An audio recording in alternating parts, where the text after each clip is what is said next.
Cái cùi chăm ba kì ấy hả hey, cùi bật chân chăm ba ấy ồn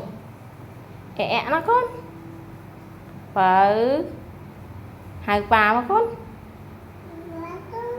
bà ơi ba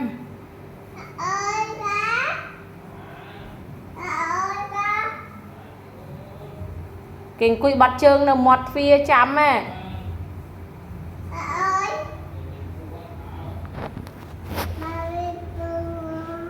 bà mới tập bằng sao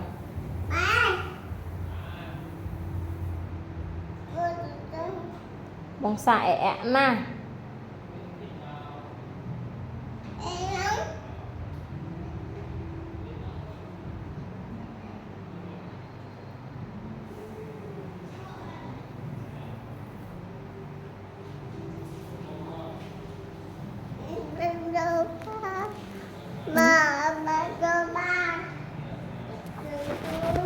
thầy con hai cô phía hai ba ơi ba hai hồn hai cô phía hai qua tới qua hai ba mới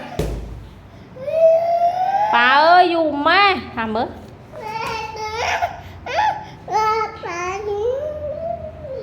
qua mà con qua mà tôi xem như chua chứ